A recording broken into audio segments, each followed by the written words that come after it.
What's up, you beautiful chuds? Welcome to the Let's Talk Horror channel. Welcome to the Creep Zone, and welcome to Tales from the Creep Zone. This is my side series where I am going through every episode of every season of the truly iconic Tales from the Crypt series. As I keep saying, I was going to go and watch them all anyway. Now they're all available on Shudder, so why not bring you along on a journey with me? Where, as I said, I'm going to talk about every episode individually of every season. Talking about seasons, we are now on season 3.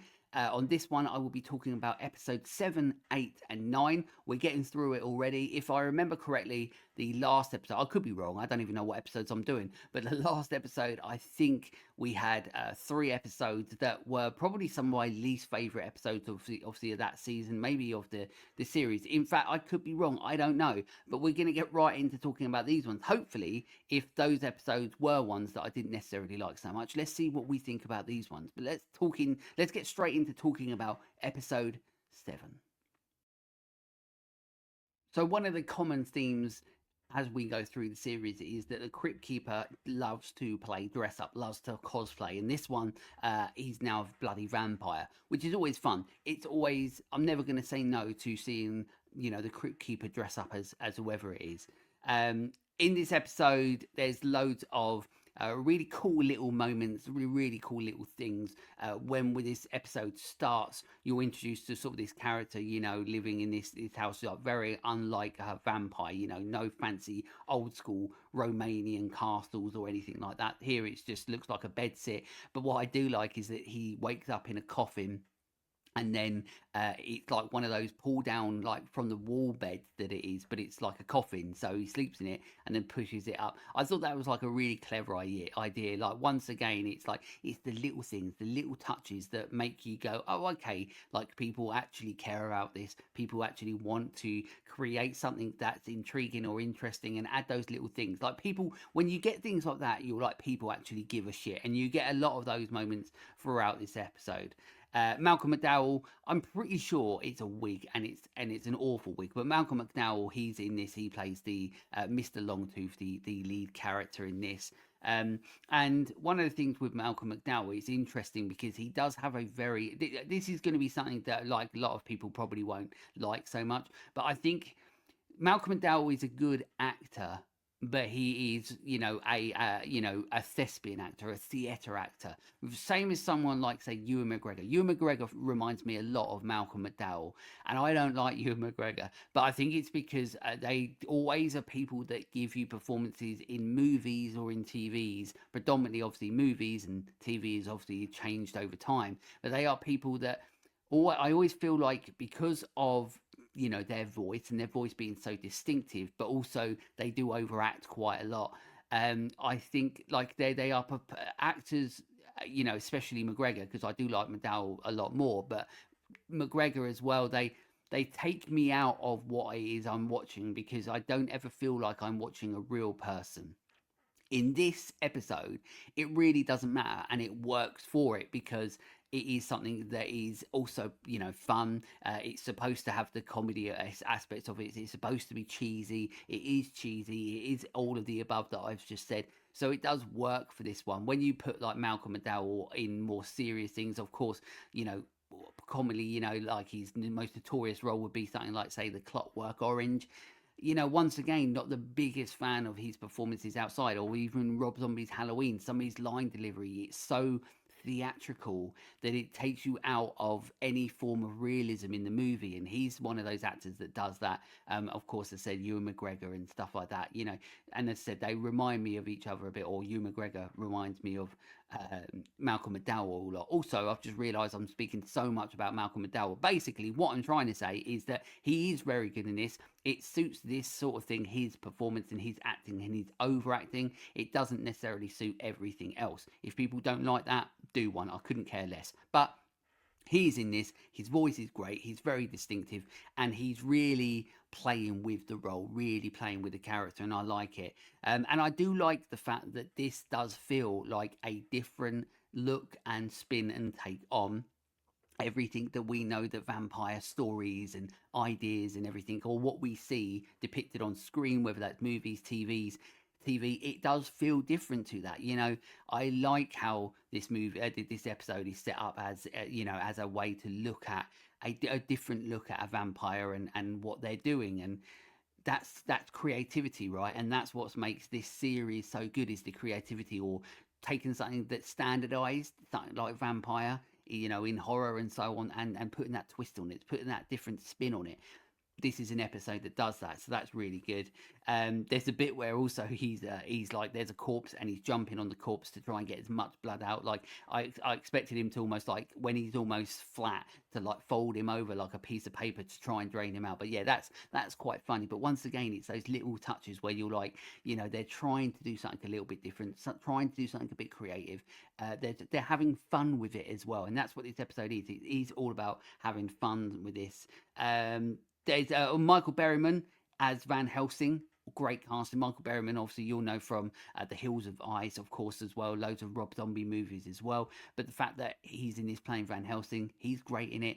It works. I really like it. And it adds to, of course, once again, the creative choices of this episode. It makes it work. And I don't know. It's fun, right? It's fun when you're getting the right people doing the right things. It becomes fun. When it all starts to, there is the other story. Like, it's not just about Malcolm McDowell and how he's almost like the name of the title of the episode, reluctant vampire. He isn't somebody that wants to go out and just keep on. That's why he works at this blood bank sort of place, because he doesn't want to go out and kill all these people to get it. And then, of course, the other story, the story that it becomes a part of, is that he then starts to go out and do it. Get blood from criminals and stuff like that. But then we have the other sort of story where it's like the things that are going on at the blood bank sort of thing, where it's like, oh, we haven't got enough blood, so we're going to have to close soon, and all that sort of stuff.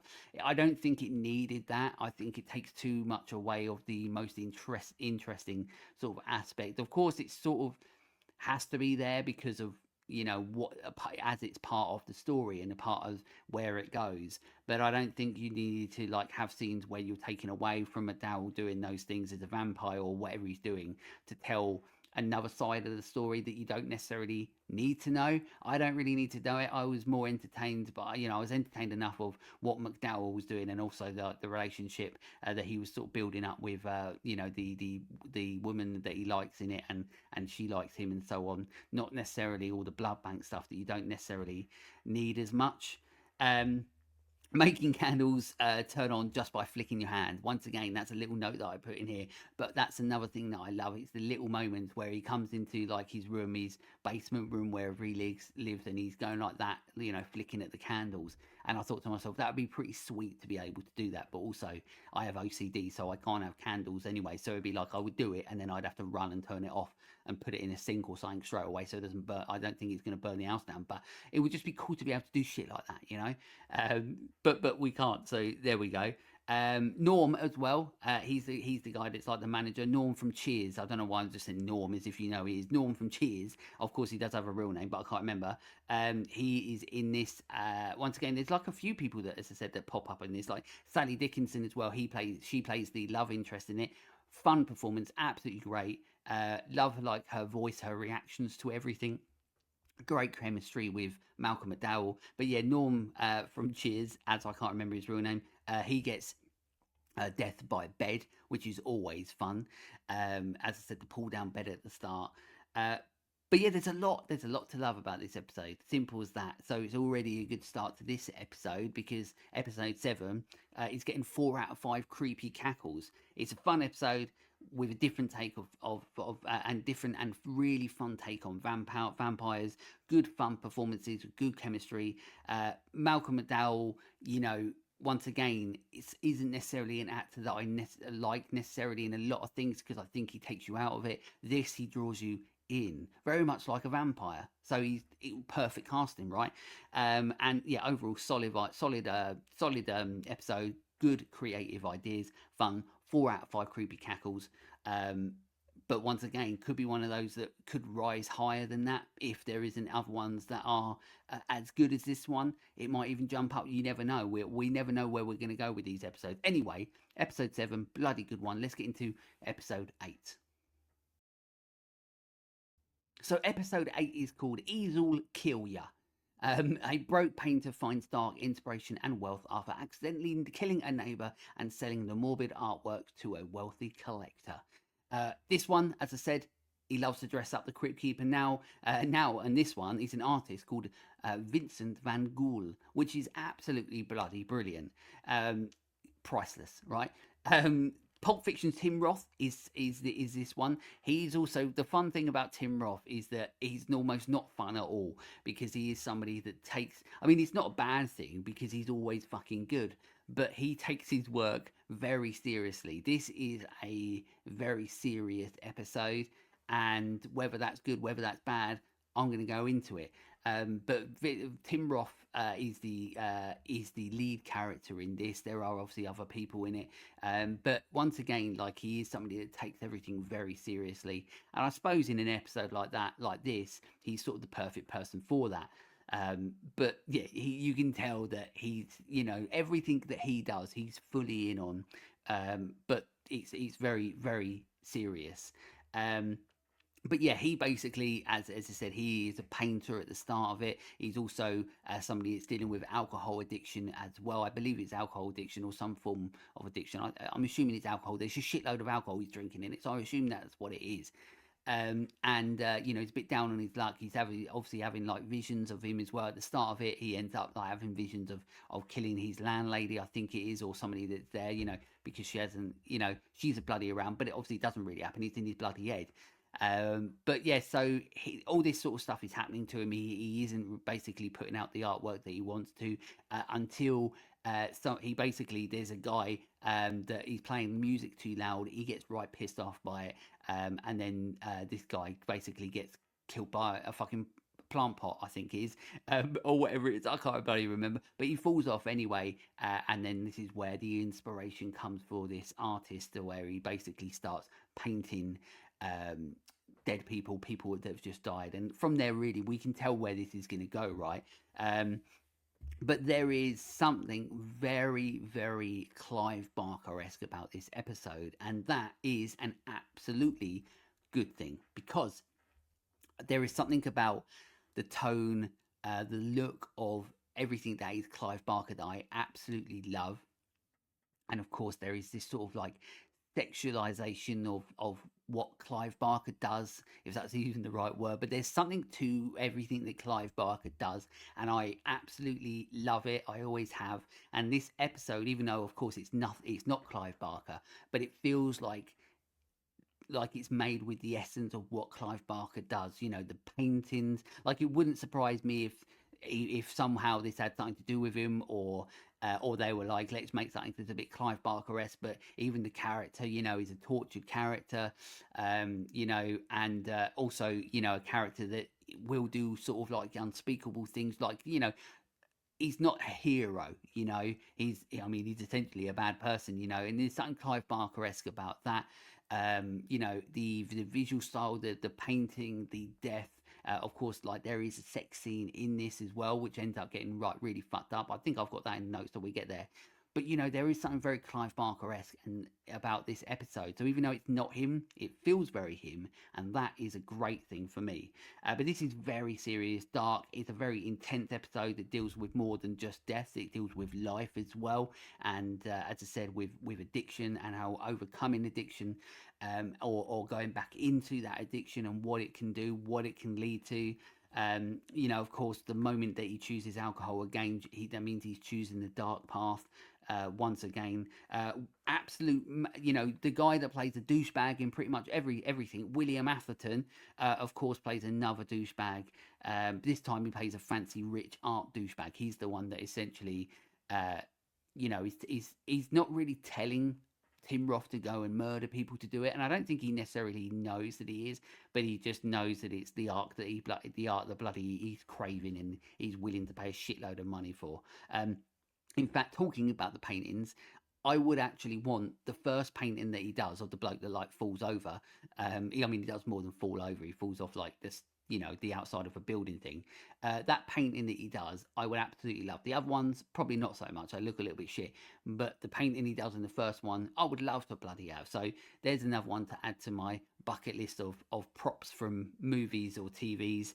But this one is very, as I said, it's very dark, it's very sinister. This is very much a horror driven episode.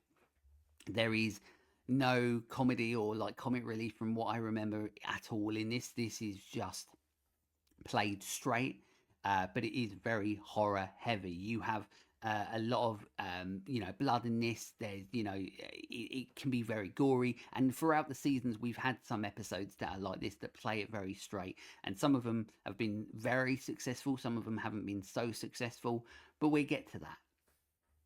All the good performances, once again, it elevates the episode. Atherton's brilliant. The person that plays his love interest, I should have written her name down, but I didn't. She's very good in this, absolutely stunning, but also very good in this as well. Good chemistry once again. That's a good thing when you get a good episode that work like this. It means you get the good chemistry, and everybody does. And Tim Roth is obviously, as I said, he's taking this role very seriously, like he does with everything else, and it works. As I already mentioned, wild sex scene. There is a wild sex scene, but it's not just the sex that makes this wild. You have like the sex scene between those two, and then somehow it ends up like Tim Roth is like on top of William Atherton, which must have been a weird day of filming. I don't know, but yeah, that happens in it, and it's a weird thing. But once again, it's the Clive Barker-esque nature of this episode. Once again, I mean, it feels so part of his world that it almost feels like it has to be part of his world, but it's not. Unless, I mean, if you know that it is, then let me know. If you're watching this episode, thank you, and let me know in the comments if you know that it has anything to do with Clive Barker, because I would love to know. It feels so much like something that he would, make, direct, create, whatever. And a scene like this is very, once again, it's sort of like, it is so reminiscent of something that he would do. So yeah, it's so interesting to me. There's a great cast on, but also it's a little bit sad because it happens to the female in this episode, who's Tim Roth's love interest. It's a little bit sad because she doesn't deserve it, but also, the cast on it looks fucking great. It's awesome, and then we get a heartbreaking twist in this one as well. So I'm not going to really say what the twist is because this is one of those episodes that is a standout and for me, and it's interesting that it's interesting. Oh, also at the end, before I go into creepy cackles and talk a little bit more about it, Crypt Keeper finger painting joke is brilliant. He's basically finger painting, but he's holding a finger and he's painting, hence the finger painting. Absolute brilliant joke that is, and he sells it. Of course he does. He's the Crypt Keeper.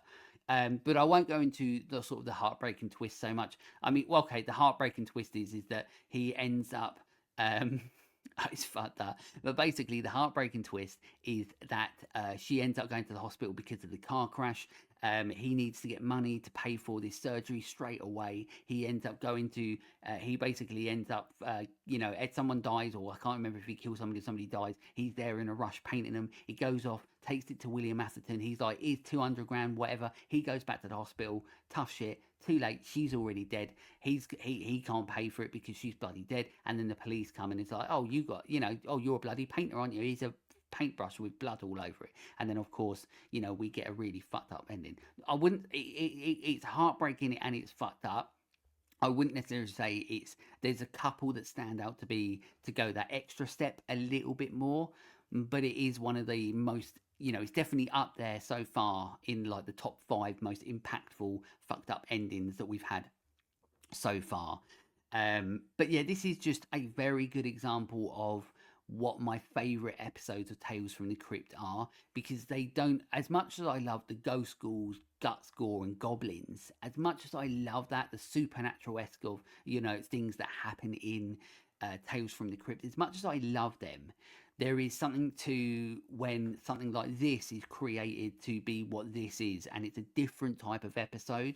But it's, once again, one of the things that I always come back to, and it's about the concept, the idea, the story, and how that is structured for, a 30-minute or less piece of television, because so much of it, so many episodes we've had, it doesn't feel like a full piece. This is an episode that feels like a full piece. And not many episodes do that, and this is a prime example of what feels like a full piece, and it's a prime example of the type of episodes that I love, when they're not the supernatural side and the ghost ghouls and goblins and all that sort of stuff. So it's a great episode. Everything I love about this, and the fact that it has like that connection without having a connection that I know of with Clive Barker, and the essence of what he would create, and it feels so much like it belongs in his world, adds on to that as well, even though it's not. But it just makes it even better for me, which is why this one gets 5 out of 5 creepy cackles. Now, once again, and I say this almost every episode, this might be a type of episode that people do not like because it isn't the supernatural classic sort of Tales from the Crypt sort of episode that people really like. But there is something about these sort of episodes where, that, as I said, the way that they are structured, the way that they feel like full pieces, whether they're about ghosts or ghouls or goblins, or whether they're just about an alcoholic painter who murders people for money and all that sort of stuff, as long as it works, that's all that matters to me. And this is an episode that absolutely works. So yeah, I don't know what other people like. I don't know their rankings. I've said this. I haven't looked at what rankings that, you know, people's favorite episodes or best seasons or anything. I don't know what they are. All I know is how I feel about these episodes. And this is 5 out of 5 creepy cackles. Let's get into episode 9. See how that one is any good. I mean, hopefully it doesn't. It's not shit, right? So episode 9 is called Undertaking Palor. I think that's what it's called. It just doesn't, or parlor, I don't know. Undertaking parlor, I don't know. The way that it's spelled doesn't look right. So either I fucked it up or it doesn't look right. But anyway, undertaking parlor or parlor. But of course, we all know that I'm a moron who can't pronounce real words. So you'll know what it is. But in this one, a creepy funeral director teams up with a local pharmacist in a sick scheme to poison town residents and overcharge for their funerals. Straight away, when you have something that is set, say, in the 80s, or like this is, of course, in the 90s, with kids as your main characters, you know you're in for a treat. Some of, you know, my favorite movies growing up and still to this day are movies that are like Monster Squad, The Goonies, Stand By Me. So as soon as you get something, whether it's a show, whether it's you know, a movie that starts off where you've got kids in it that are going to go on some sort of adventure, whether it's for the good, whether it's for the bad, you're already, if you're somebody like me, especially growing up in the time that we did, or I did, you're already, you know, well fucking like excited about where this episode's going to go, right? And this episode is no letdown, but we'll get into that. And also, spoke about the Goonies. Guess bloody what? Because you're definitely in for a treat, because one of them is Data from the bloody Goonies, which is absolutely Ki Hoi Kwan, or I've pronounced that completely wrong. Of course I have, but of course won an Oscar for Everything Everywhere All at Once. What a fucking phenomenal film that is. But of course he was in Indiana Jones Temple of Doom as well, and so many other things. But absolute legend, true icon. But he is in this as well, so it's like a double bonus. Not only are you getting a true icon of those sort of movies in this episode, but this is what the episode is about. One thing that doesn't fucking work is the fact that the music throughout of this doesn't suit it at all. The music is really weird.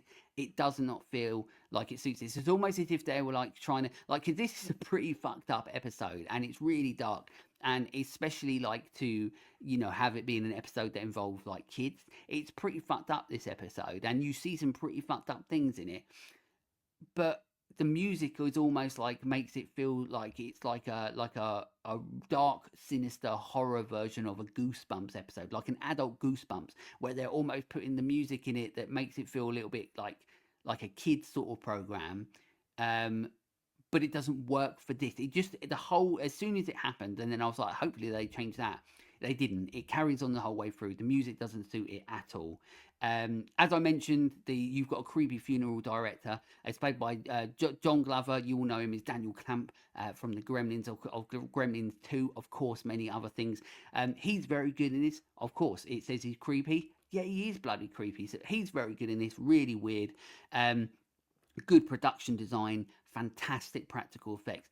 You know, it's not something where it goes like, you know, hasn't got all creepy, old creepy buildings or anything like that. you know, and doesn't play with shadows and stuff, like, not that sort of production design. It just works for this episode. But the practical effects, there's a lot in it, and they look great. Or even the ones that might not necessarily, once again, with practical effects, even when they don't necessarily look great, they have charm, because you know that a real person is made this real thing with their own hands, or a team of people have created it, and it's real. It is. And I love it. You know, this is one of the reasons why I fell in love with horror as a kid, is the practical effects and just the artistry and the wonder and the amazement of what goes into creating these things.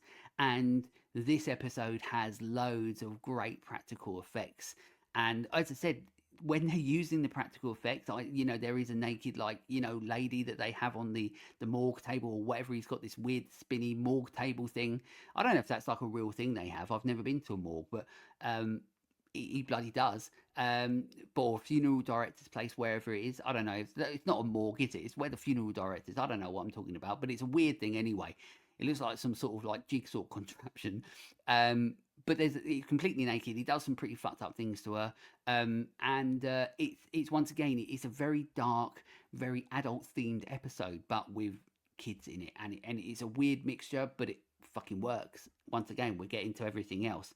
So yeah, great production design, great practical effects, and as I said, a very adult themed episode. Not too. What I like about this as well is that it's not necessarily a massively detailed episode. There isn't necessarily a lot going on story wise, and sometimes less is better, and that's what's great.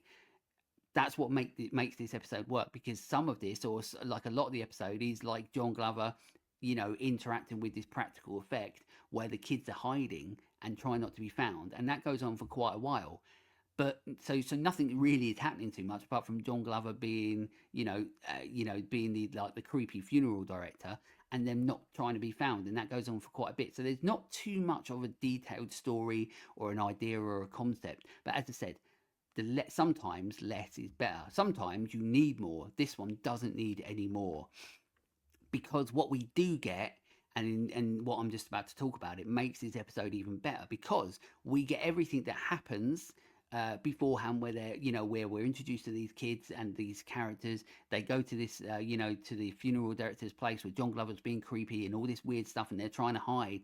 But when they're trying to out him, they're like, look, we've got to basically, make sure he doesn't do this anymore, so to speak, rather than going to the cops and doing what they would normally do. We get handheld horror, which is awesome. In the 90s, I mean, this was before Blair Witch Project. I think this was, I mean, I'll get into that, but basically our Blair Witch Project was 1999, and I think that this came out in 1991.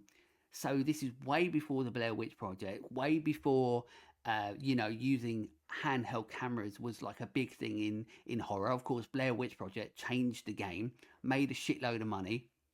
But this did it in 1991, where they used the handheld camera. Now, it doesn't necessarily work as well in this, of course, because the way that they're doing it and so on, and the way they're implementing it. But does it make it different? Does it make it unique? Does it make it cool and really fun?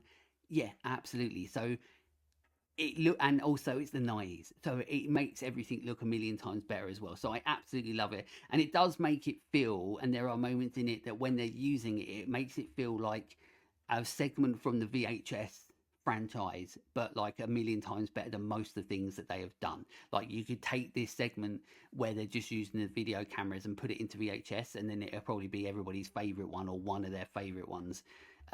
So yeah, it's pretty much better than most things they do in that franchise. Also, kids back in the 90s, 80s and 90s, and even I said this, but then I felt really weird saying it because I'm English and it doesn't sound as good.